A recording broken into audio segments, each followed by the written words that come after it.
si Popsi. Ano kayong mangyayari? Mapungay, tanging kasama si Kuya Mongay. Sino siya? Sino siya? Itong mapungay, tanging kasama si Kuya Mongay.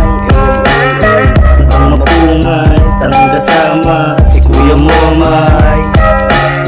Matang mapungay, tanging kasama si Kuya Mongay. May alin, may alin. Pagbaba ni Popsi dito sa Benny, may dalang FG, hanap si Renzi, abot ng LT dito sa studio, kami ay ready. Tignan mo si Popsi, sobrang classy. Tapos si Renzi, nandiyan si Esme na sobrang horny. Shy low-key, make money, kami lagi still oxy.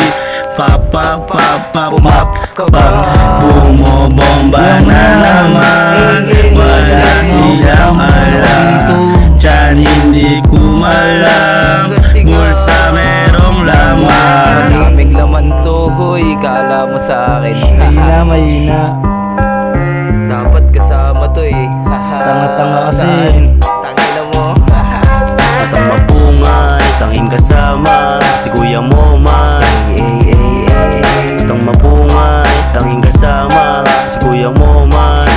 Sino siya? At ang mapungay, tanging kasama si Kuya Momay.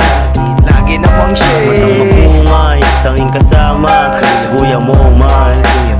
Namumulang mga mata, alam mong kintinay. Sobrang taas, parang si Supaplay. Ang supahay, pangyayari di mawari. Puta ang bilis kahit ang bagal nun nangyari. Leeg ng chikas, ay aking binabali. Sunod siya ng sunod kahit hindi siya nakatali. Naalala ko si Esme, habang di nadali. Meron chikas nakita para lamang makisali. Magpadali, sa pera magpadami. Sino ang nagsabi kaganapan di mawari? Pataas ang yung daan, keep going lang palagi. Dapat keep going lang palagi. Si Kuya mo Popsi, asan siya? Popsi, huwag ka makulit. Sakit Sakit ng ulo ko, huwag ka magalaw.